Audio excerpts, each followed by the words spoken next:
So New Murchison Gold is located in the Murchison Gold District of Western Australia. There's plenty of other gold companies in the region, but the two big ones being Westgold and Ramelius.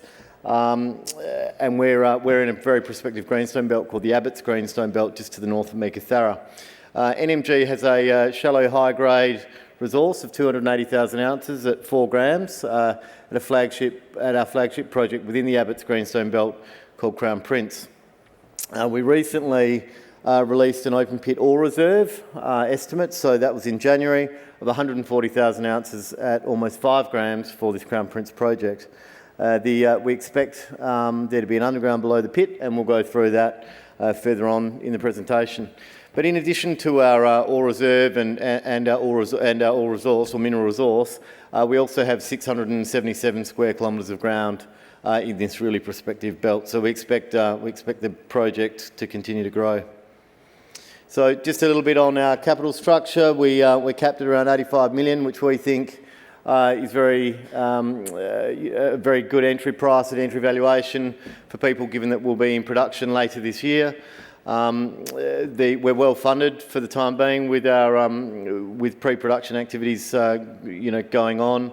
One of the things that I'll show you further on in the presentation is that we're looking at not a toll milling, but an ore purchase agreement for our gold production. So there's very little capital to get into production. The key counterparty to this ore purchase agreement is Westgold. They own a mill 36 kilometres by road to the south, the Bluebird mill. And that mill is a circa 2 million tonne per annum facility and has capacity to take our ore. So Westgold are an 18% shareholder in NMG and are very supportive and are keenly awaiting ore deliveries from the Crown Prince project, which will start in around August this year.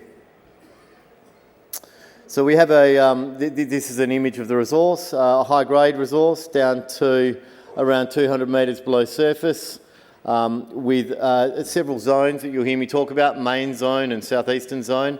The pit that I'm about to show you mainly goes down on the southeastern zone, and the main zone we will come back and get later on.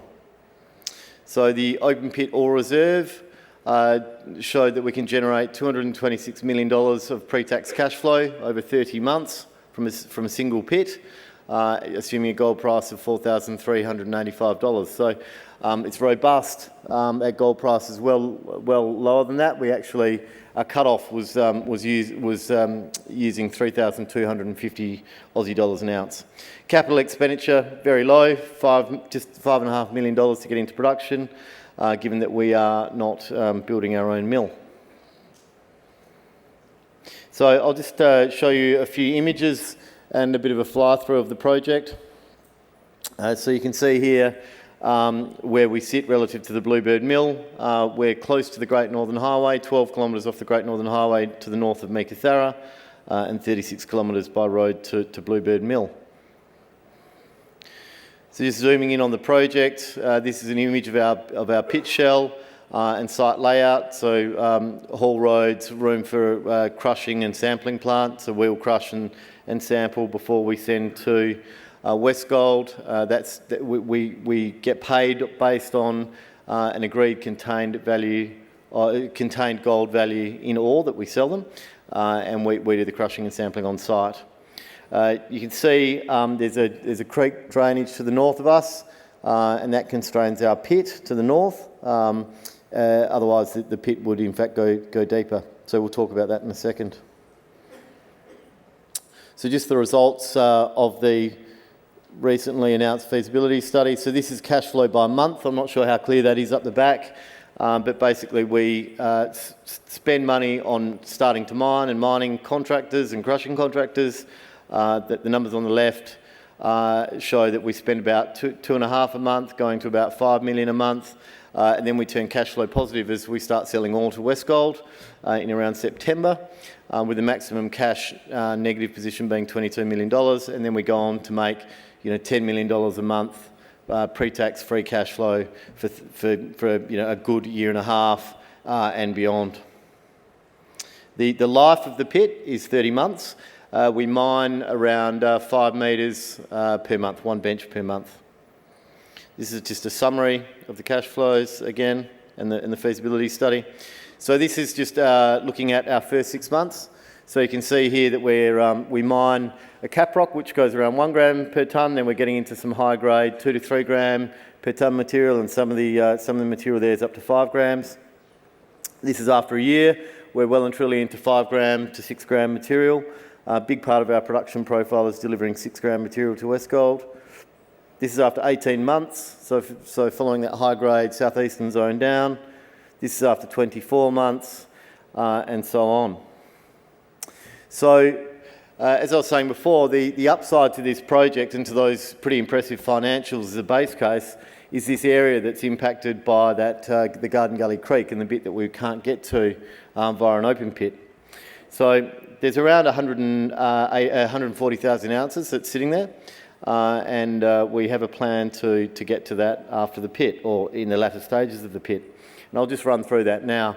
So if we cut the ore blocks that we were looking at before back to a higher grade, this is what the ore body looks like. So this is using about a 2.5 gram cut-off for the ore. So we have a place in our pit design for a decline to kick off, and this is what it would look like in the first 6 months, then at 12 months, then at 18 months. So fairly standard sort of vertical advance rates, and you know, you can see how much ore, high-grade ore, we get access to. So we're doing some deeper diamond drilling at the moment to shore that material up and then update the financials for the project. But very much focused on getting that pit started first and generating, you know, that strong cash flow given the current gold prices. Just highlighting some of the grades that we can get in that underground position. So, you know, we're getting into sections like this, 10 metres at 46 grams per tonne in that main zone. So, you know, there's some very good material to take out there. So just zooming back out to a bird's eye view, it's a fairly simple layout. The pit is around 200 metres wide by 300 metres long. Given it's a fairly substantial pit, we are working on things like dewatering and geotechnical aspects, and we need to have those well understood and de-risked. So that is all fairly well understood. We're dewatering fairly fresh water. However, it's easier to get approvals to go and dispose that into nearby disused pits than it is to re-inject it into the creek or into an aquifer. So we're working with Westgold and have an agreement to dispose the dewatering water into those pits. The Bluebird Mill, just showing you another perspective of that relative to Crown Prince, 36 kilometres by road. So the mine layout is well understood. We've done our soils and landform assessments, flora and fauna surveys. All of our submissions are in. We're getting questions and back from the government, which are fairly typical of this stage of the project. We're managing to answer all of those, and the project is fairly well boxed. And we're expecting approvals in March, April, with mining to start in around May or June. So we're going through grade control drilling now. Constructing bores and installing pipelines and getting the dewatering circuit, dewatering system up and running. We also have sampling and crushing plants coming towards site. So there's lots going on. We've expecting our mining approvals shortly, environmental permitting also shortly. Mining contracts, crushing contracts are being let imminently. We're continuing to drill. We know that that's very much the lifeblood of an explorer. So we've got shallow programs going on for near mine targets, and we've got some deep drilling going on below that pit. Thank you.